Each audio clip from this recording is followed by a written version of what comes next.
설마 너네 그동안 사돈댁 드리려고 김치 좀 담가달라 한 거니? 생각해보니 그동안 우리 집 와서 같이 식사할 때 너네 김치를 잘 안 먹었어. 근데 이상하게 자꾸 달라고 하더라. 순간 작은 며느리 지수의 얼굴이 굳었습니다. 어머님, 그게 뭐가 잘못됐나요? 저희 엄마가 김치가 필요하시다길래 드린 건데. 뭐가 잘못됐냐고? 3년 동안 내가 먹는다며 달라고 해놓고 너네는 먹지도 않고 그걸 다 다른데 보낸 게 잘못이지? 그리고 그것도 어쩌다 한두 번이지 매번 꼬박꼬박 받아갔잖니? 내가 사돈댁에 김치 만들고 반찬 만들어다 주는 사람이니? 제가 먹던지 저희 엄마가 먹던지 그게 대체 무슨 상관인데요? 그게 그거 아닌가요? 어차피 저희한테 주신 순간에는 저희 거니까 저희 마음이죠? 너무 과민 반응하시는 거 아니에요? 5년 동안 명절에도 안 오고 집 한 번 초대 안 하고 내가 필요할 때만 연락하더니 뭐 과민. 어머님, 그 얘기가 여기서 왜 나오나요? 그리고 저희가 얼마나 바빴는지 아세요? 근데 그 바쁜 와중에도 너네 친정은 매주 가더라. 명절에도 사돈댁만 가고. 그건 제 가족이잖아요. 그럼 나는 가족 아니니? 어머니는 저한테는 남이죠. 당연한 거 아닌가요? 이제 내 마음 똑바로 알겠다. 나는 그저 김치 받아가는 이웃집이었던 거지? 아니면 손주 봐주는 무료 가사 도우미? 그 정도로 생각했겠지. 이번 사연의 주인공은 65세 김경숙 씨입니다. 남편과 사별하고 홀로 두 아들을 키워낸 강인한 어머니죠. 엄마, 이번 추석에도 지수가 또 바쁘다고 하니? 근데 민서가 지난 명절에는 친정에 가서 바쁘다고 한 거였다며? 말이 채 끝나기도 전에 경숙 씨는 담담하게 대답했습니다. 작은 아들 민석의 얼굴이 붉어졌습니다. 거실 소파에 앉아있던 큰 며느리 서연이 걱정스럽게 바라보았습니다. 그게 죄송해요. 괜찮아. 내 마누라가 친정 가는 게 당연하지. 다만 이런 식으로 거짓말하면서까지 시댁을 피하는 건 좀 문제가 있지 않니? 경숙 씨의 목소리는 부드러웠지만 그 속에 담긴 메시지는 분명했습니다. 사실 이런 상황은 이번이 처음이 아니었습니다. 작은 며느리 지수는 결혼 초부터 미묘한 태도를 보여왔습니다. 결혼식을 치르고 얼마 되지 않았을 때였습니다. 경숙 씨는 새로 생긴 며느리와 친해지고 싶어 연락을 했습니다. 큰 며느리 서연이처럼 가끔 차라도 마시며 이야기를 나누고 싶었습니다. 하지만 작은 며느리 지수의 반응은 늘 같았습니다. 어머님, 죄송한데 제가 지금 회사라. 아, 그래. 바쁠 때 전화해서 미안하구나. 네? 다음에 시간 될 때 연락드릴게요. 하지만 그 다음은 결코 오지 않았습니다. 오히려 시간이 갈수록 연락은 더 뜸해졌고 얼굴 보기는 더욱 힘들어졌습니다. 서연아, 너는 어떻게 생각하니? 내가 너무 참견하는 걸까? 어느 날 경숙 씨가 큰 며느리에게 조심스레 물었습니다. 아니에요, 어머님. 전 오히려 어머님이 너무 참으시는 것 같아요. 동서가 결혼하고 5년이 다 되어 가는데 아직 집들이도 한 번 안 했잖아요. 큰 며느리 서연이의 말에 경숙 씨는 깊은 한숨을 내쉬었습니다. 맞습니다. 지수는 결혼하고 5년이 다 되어 가는데 아직 한 번도 집들이를 하지 않았습니다. 처음에는 새 집을 꾸미느라 바빠서, 그 다음에는 회사 일이 바빠서, 또 그 다음에는 이사 준비 중이라서라는 핑계였습니다. 그래도 나는 지수의 마음이 조금은 이해가 돼. 어린 나이에 시집 와서 적응하기 힘들었을 테니까. 경숙 씨가 며느리를 이해하려 노력할 때마다 서연이는 고개를 저었습니다. 어머님, 전 좀 다르게 생각해요. 동서 SNS 보면 친구들이랑 매일 만나고 친정 부모님이랑도 자주 여행 다니던데요. 그 말을 듣는 순간 경숙 씨의 마음이 무거워졌습니다. 사실 그녀도 알고 있었습니다. 지수의 SNS에 올라오는 수많은 사진들을. 친정 부모님과 찍은 행복한 가족 사진, 친구들과의 즐거운 모임 사진. 하지만 그 어디에도 시댁 식구들과 함께 찍은 사진은 없었습니다. 어머님, 연우 좀 봐주실 수 있으세요?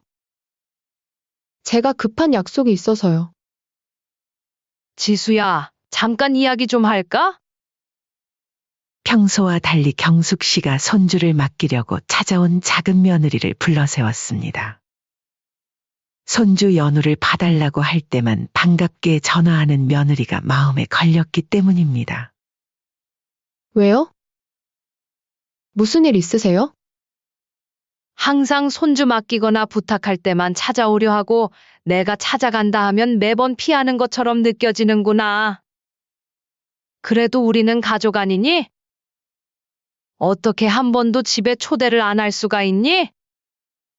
지수의 얼굴이 굳어졌습니다. 하지만 경숙 씨는 부드럽게 미소를 지으며 말을 이었습니다. 나는 너희를 위해서라면 뭐든 할 수 있어. 하지만 그게 일방적인 희생이 되어선 안 되겠지? 서로를 가족이라고 생각한다면 기본적인 예의는 지켜야 하지 않을까? 그렇게 솔직한 대화를 나눈 후에도 상황은 나아지지 않았습니다. 오히려 지수는 더욱 시댁을 멀리했고 그런 작은 며느리의 영향을 받아서인지 작은 아들 민석이의 태도도 조금씩 달라지기 시작했습니다. 민서가 엄마가 요새 허리가 좀 아픈데 엄마 병원 가봐야 하는 거 아니에요? 그래서 내가 시간 되면 좀 같이 가줄 수 있을까? 죄송해요, 엄마. 제가 오늘 중요한 미팅이 있어서. 미팅? 어제는 등산 간다고 하지 않았니? 거짓말을 해도 좀 성의껏 하거라. 거짓말하는 아들의 모습에 경숙 씨의 마음이 아팠습니다. 거짓말하는 것보다는 가기 싫다고 하는 게 낫지 않겠니? 나도 너희 나이 때는 바빴어. 아니 더 바빴지 너네 둘 혼자 키우느라. 그래서 나도 너네가 정신없고 바쁜 거 누구보다 이해한다. 하지만 적어도 우리 사이에 거짓말은 하지 말자. 경숙 씨의 말에 민석은 아무 말도 하지 못했습니다. 그저 고개를 숙인 채 서 있을 뿐이었습니다.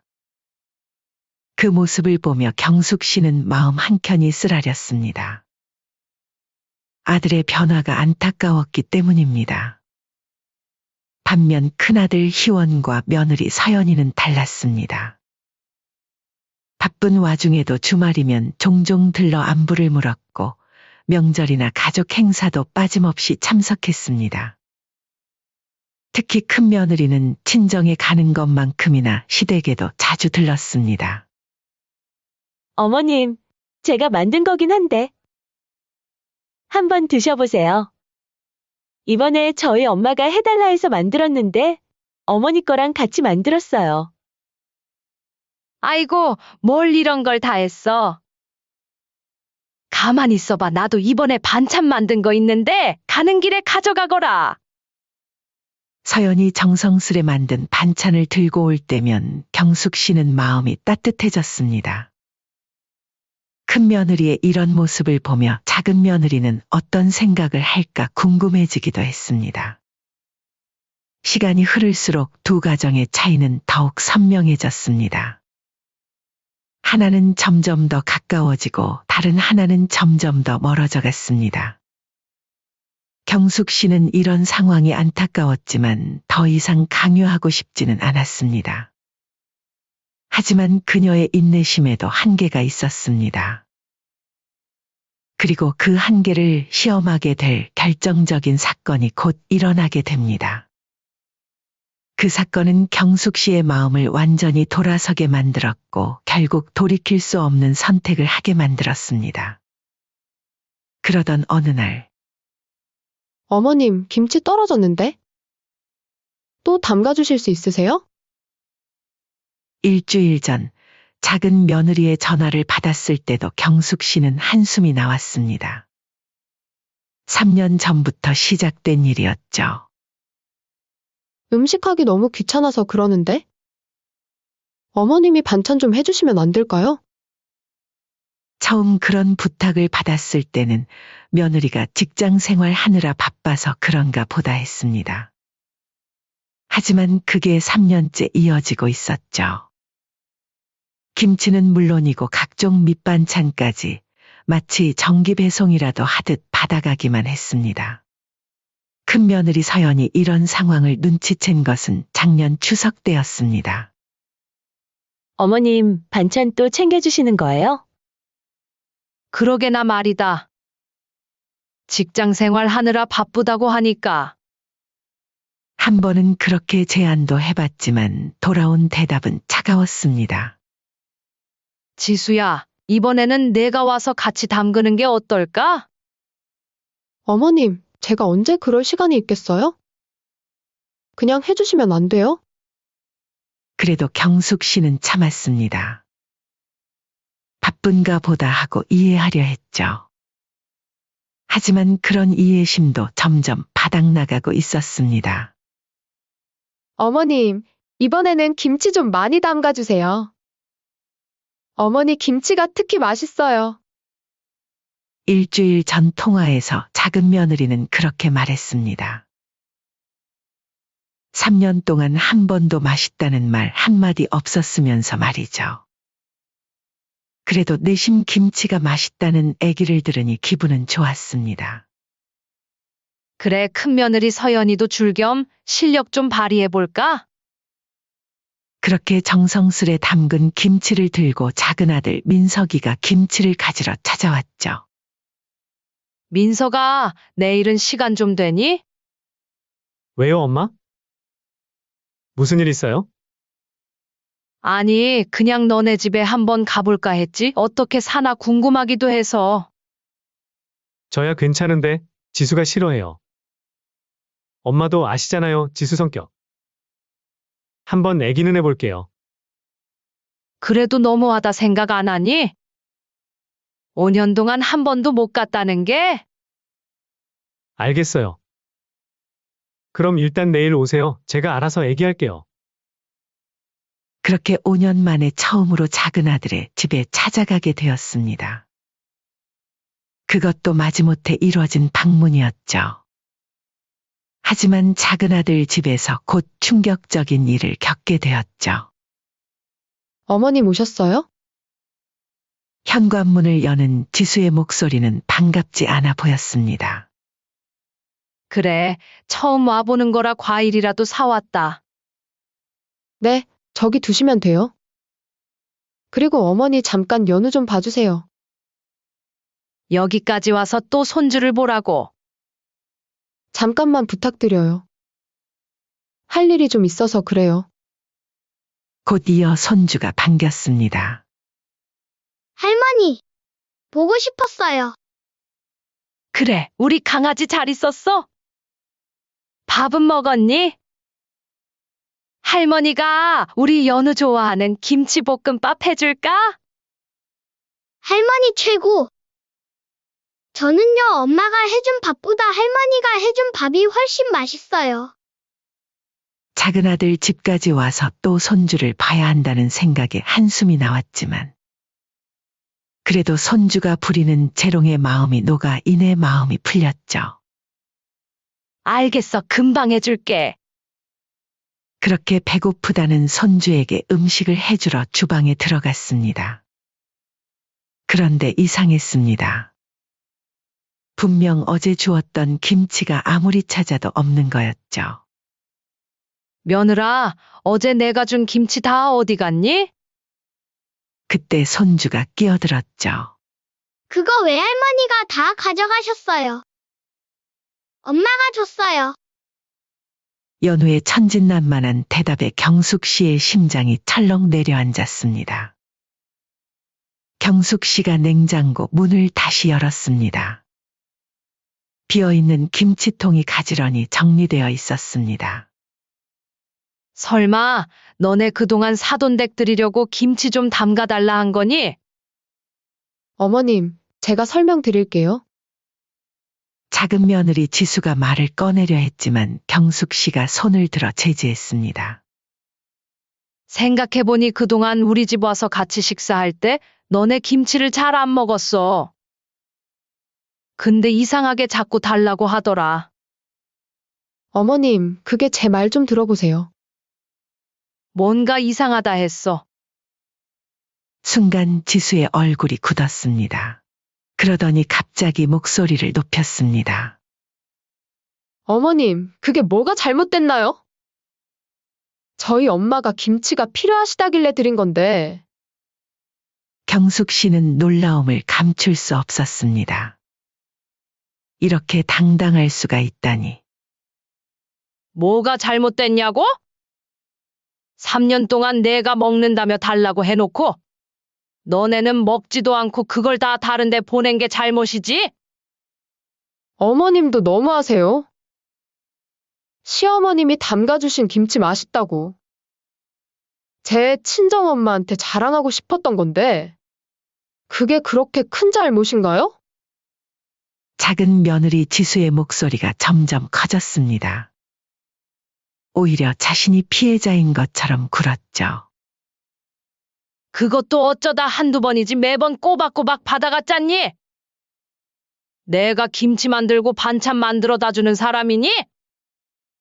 제가 먹던지 저희 엄마가 먹던지 그게 대체 무슨 상관인데요? 그게 그거 아닌가요? 어차피 저희한테 주신 순간에는 저희 거니까 저희 마음이죠. 변명도 정말 가지가지구나. 옆에 있던 민석이 끼어들었습니다. 엄마, 너무 열내지 마세요. 다음부터는. 다음? 다음은 무슨 다음이니?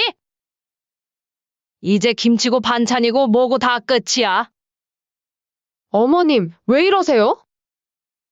저희가 잘못한 것도 있지만 어머님도 너무 과민 반응하시는 거 아니에요? 작은 며느리 지수가 또다시 적반하장으로 나왔습니다. 과민 반응?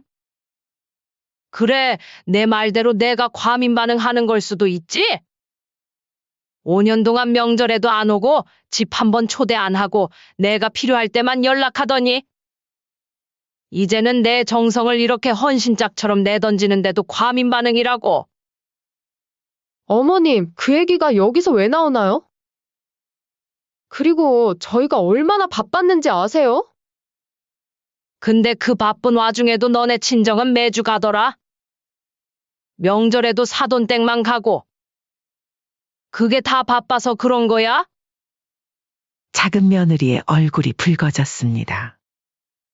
그건 제 가족이잖아요. 그럼 나는 가족 아니니? 어머니는 저한테는 남이죠. 당연한 거 아닌가요? 순간 방 안의 공기가 얼어붙었습니다. 작은 며느리 지수의 말은 마치 날카로운 칼날처럼 경숙 씨의 가슴을 파고들었습니다. 아, 그렇구나. 우리는 가족이 아니었구나. 그동안 내가 착각했네. 경숙 씨의 목소리가 떨렸습니다. 이제 알겠다. 우리는 내게 그저 김치 받아가는 이웃집이었던 거지? 그것도 친정에 갖다 줄 김치나 받아가는? 아니면 손주 봐주는 무료 가사 도우미? 그 정도로 생각했겠지. 어머님, 그게 아니라 정말 말이 안 통하네요. 됐어. 이제 우리 서로 그만 속이자. 너희한테 우리가 어떤 존재인지 이제 잘 알았으니까. 그리고 민서가 너도 잘 들어. 이제 우리 서로 남처럼 지내자. 내 마누라가 원하는 대로. 그렇게 말하고 일어서는 경숙 씨의 눈가에 눈물이 맺혔습니다. 그동안 쌓아온 정성이 모두 허상이었다는 걸 깨달은 순간이었습니다. 집으로 돌아오는 길, 경숙 씨는 단단히 마음을 먹었습니다. 더 이상 가족이라는 이름으로 일방적인 희생을 하지 않기로요. 이제는 정말로 선을 그어야 할 때가 온 것 같았습니다. 그래, 가족이 아니고 남이라 생각한다면 그렇게 대해주지. 그날 이후 경숙 씨의 말은 현실이 되었습니다.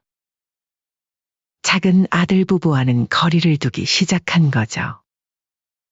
더 이상의 김치도 반찬도 없었습니다. 작은 아들 부부가 연락을 해도 시큰둥하게 응대했고 급한 일이 아니면 전화도 받지 않았죠. 어머님, 반찬 좀 부탁드려도 될까요? 그런 건 가족한테 부탁해야지. 더 이상의 설명도 변명도 없었습니다. 담담하게 한마디로 끝냈을 뿐이었죠. 그렇게 말하고 전화를 끊는 순간 경숙 씨의 입가에 미소가 번졌습니다. 더 이상 참을 필요도 억지로 웃을 필요도 없다는 생각에 오히려 마음이 가벼워졌습니다. 엄마, 이번 주말에 연우 좀 봐주실 수 있어요? 저희가 좀 바빠서요. 나도 요즘 얼마나 바쁜지 모르겠다. 경숙 씨의 차가운 말투에 민석은 말을 잇지 못했습니다. 전화기 너머로 작은 며느리의 한숨 소리가 들렸지만 경숙 씨는 신경 쓰지 않았습니다. 반면 큰 며느리 서연은 더욱 자주 찾아왔습니다. 퇴근길에 들러 반찬을 챙겨가고 주말이면 아이들과 함께 와서 시간을 보냈죠. 어머님, 이번 주말에 저희 집에서 식사하시면 어떠세요? 아버님 기일도 얼마 안 남으셨잖아요.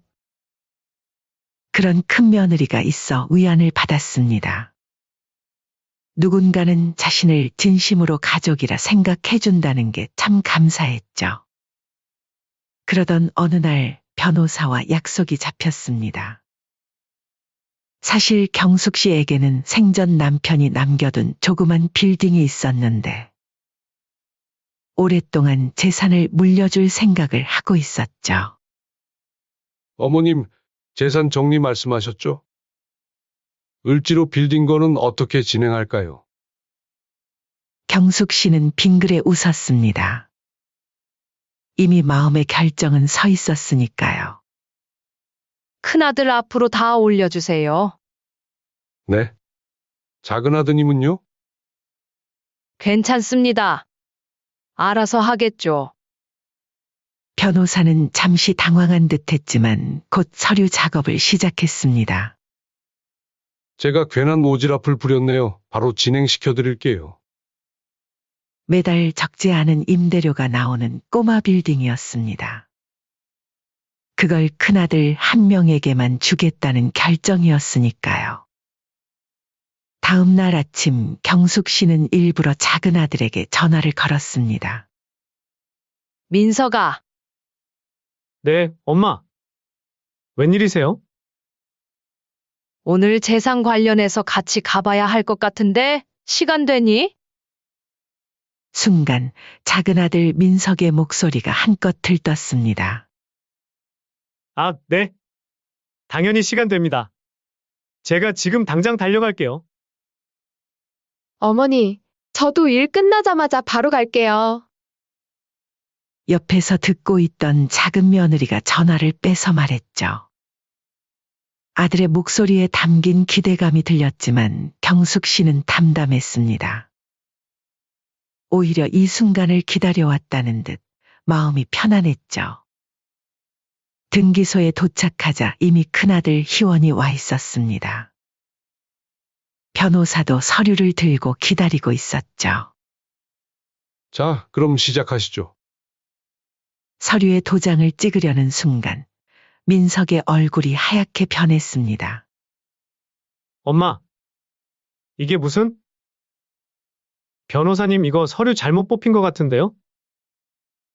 아니다, 너네 오기 전에 내가 여러 번 검토했어. 그런데 왜 형한테만? 경숙 씨는 천천히 도장을 제자리에 놓았습니다. 왜? 이상한 게 있니? 저도 아들이잖아요. 그 말을 기다렸다는 듯 경숙 씨가 빙그레 웃었습니다. 그래? 난 너가 남이라고 생각했는데 너희 마누라가 그랬잖아. 남이라고? 오늘 이 얘기 해주려고 너네 불렀다. 엄마 1억이에요? 나도 생각해봤어. 내 재산은 내 진짜 가족한테 줘야겠다고. 왜? 이상한가? 민석의 얼굴이 새빨개졌습니다. 그동안 니네는 내가 필요할 때만 찾아왔지? 김치 달라, 반찬 달라, 애 봐달라. 근데 정작 내가 아파서 병원 가자고 하면 바쁘다며? 명절에도 친정만 가고. 저희가 잘못했습니다. 앞으로는 잘할 테니까 일단 좀만 더 생각해 보세요. 앞으로는 뭘 어쩌게? 이제 와서 재산 얘기 나오니까 아들 타령이야? 경숙 씨의 목소리는 차가웠습니다. 난 그냥 너희가 원하는 대로 해준 거야. 남이니까 남처럼 대하는 거지. 왜? 서운해? 그동안 내 마음은 안 서운했을 것 같아? 어머님, 일 끝나고 온 작은 며느리 지수가 헐레벌떡 뛰어들어왔습니다. 방금 무슨 얘기예요? 대체 왜 이러시는 거예요? 저희가 뭘 그렇게 잘못했다고. 경숙 씨는 지수를 물끄러미 바라보더니 웃음을 터뜨렸습니다. 아이고, 며느님께서 여기까지 다 오셨네. 근데 며느님, 제가 왜 이러는지 모르시겠어요? 그동안 며느님이 저를 어떻게 대하셨는지 기억도 안 나세요? 그건 내 김치는 친정 가져다 주면서 시어머니한테는 밥 한 끼 한 번 산 적 없잖아요. 이제 와서 재산 얘기 나오니까 왜 이러시냐 하시고. 너무 앞뒤가 안 맞는 거 아닌가? 사람이 일관성이 있어야지요. 지수의 얼굴이 창백해졌습니다. 어머님, 이렇게 차별하시면 안 돼요. 왜 그렇게 놀라세요, 며느님? 자기 거는 자기 마음대로 할 권리가 있다면서? 그럼 제 재산도 제가 맘대로 할 수 있는 거죠? 제 말뜻은 그게 아니잖아요. 그리고 그깟 김치랑은 차원이 다르잖아요. 그게 아니면 뭐예요? 3년 동안 제 김치는 친정 효도용으로 쓰더니 이제 와서 재산 얘기 나오니까 말을 싹 바꾸네? 아주 대단하십니다. 경숙 씨의 목소리에는 그동안 참아왔던 모든 서운함이 담겨 있었습니다. 이제 그만하죠. 서류 정리도 다 됐으니 전 이만 가볼게요. 아, 그리고 앞으로도 김치랑 반찬은 친정어머님께 부탁하세요. 남한테 부탁하면 민망하잖아요? 등기소를 나서는 경숙 씨의 발걸음은 무척이나 가벼웠습니다. 뒤에서 민석과 지수가 뭐라고 외치는 소리가 들렸지만 더 이상 그녀의 마음을 흔들 수는 없었습니다. 차에 오르면서 경숙 씨는 하늘을 바라봤습니다. 새파란 가을 하늘 아래 경숙 씨의 마음은 그 어느 때보다 맑았습니다. 이제야 진짜로 선을 그을 수 있게 된 것 같아서요. 큰 아들 희원이 다가와 어깨를 감쌌습니다. 엄마 괜찮으세요? 응, 이제 정말 괜찮아. 그리고 정말로 괜찮았습니다. 더 이상 거짓된 관계로 가슴앓이를 하지 않아도 된다는 생각에 마음이 한결 가벼워졌으니까요. 빌딩 증여가 끝난 후 작은 아들 부부의 태도는 180도 달라졌습니다. 적어도 경숙 씨에게는 말이죠. 어머님, 저희가 잘못했어요. 한 번만 기회를 주세요. 매일같이 찾아와 무릎을 꿇는 작은 아들 부부였지만 경숙 씨의 마음은 이미 돌아선 뒤였습니다. 기회를 달라니? 이제 와서 그러니 웃기지도 않는구나. 평소에는 남이라 하더니 갑자기? 제가 입이 10개라도 할 말이 없지만 앞으로는 달라질게요. 정말 잘할게요. 하지만 경숙 씨는 더 이상 믿지 않았습니다. 작은 며느리의 눈물이 진심이 아님을 알았기 때문입니다. 어머님, 제발요. 이제 그만해. 재산 때문에 이러는 거잖아. 아니에요. 진짜 잘못했어요. 당신도 빨리 와서 빌어요. 뭘 구경만 하고 있어요? 엄마, 저 잘못했어요. 제발 한 번만. 민서가 이제 그만하자. 시간 낭비야. 엄마. 전 엄마 아들이잖아요. 경숙 씨의 냉담한 반응에 작은 아들 부부는 점점 초조해졌습니다. 그리고 며칠 후 그들은 큰아들 부부의 집에 찾아갔습니다. 형! 이게 말이 되는 거야? 작은 아들 민석이 문을 박차고 들어오자 큰아들 희원은 놀란 듯 동생을 바라봤습니다. 뭐가? 말이 안 되는데? 아니, 엄마가 주신다고 냉큼 받아먹고 있고, 양심이 있으면 반반은 나눠야 하는 거 아니야? 내 말이 틀려? 희원은 잠시 동생을 바라보다 피식 웃었습니다. 지금 너가 하고 있는 행동을 보니 아직도 뭐가 문제인지 모르는구나? 그때 작은 며느리도 가세했습니다. 이렇게 욕심 부리시면 안 되죠. 저희도 가족이잖아요. 이건 너무하잖아요. 집에 긴장감이 감돌았습니다. 큰아들은 천천히 자리에서 일어났습니다. 그래, 나도 반반 나눌 수 있어. 근데 그러려면 너희가 먼저 할 일이 있지 않을까? 엄마한테 진정으로 잘해. 그동안처럼 재산 때문이 아니라 진짜 아들이고 며느리라면 그렇게 해야 할 거 아니야? 작은 아들 부부는 말문이 막혔습니다. 엄마 마음 돌리면 돼. 나는 얼마든지 나눌 수 있어. 그게 먼저야. 이렇게 와서 따지기 전에 그동안 너희가 엄마를 어떻게 대했는지 생각해봐. 작은 며느리가 발끈했습니다. 뭐라고요? 우리 보고 구걸하라는 거예요? 구걸! 부모님께 잘하는 게 구걸이야. 큰아들의 날카로운 반문에 작은 며느리는 얼굴이 붉어졌습니다. 그동안 엄마한테 차갑게 대할 때는 언제고. 이제 와서 재산 얘기 나오니까 이러는 거야. 너무 실망스럽다, 민서가. 형! 그래도 엄마한테 애기 좀 잘해줄 수 있잖아? 엄마가 아프다고 했을 때 바쁘다며 안 갔잖아. 명절에도 안 오고. 김치는 친정 가져다 주고.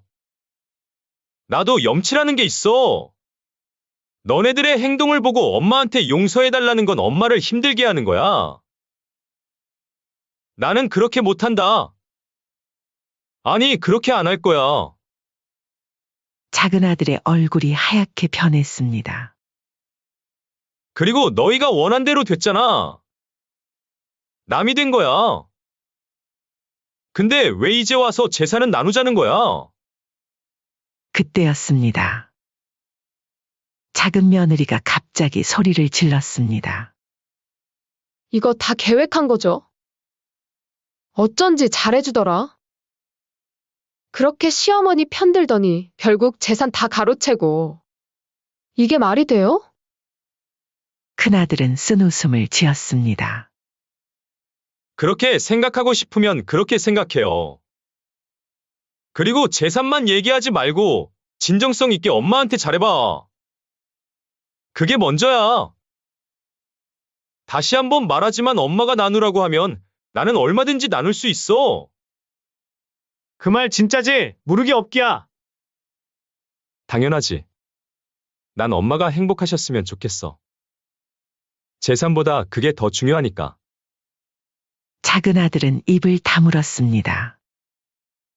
형의 말이 맞았기 때문입니다.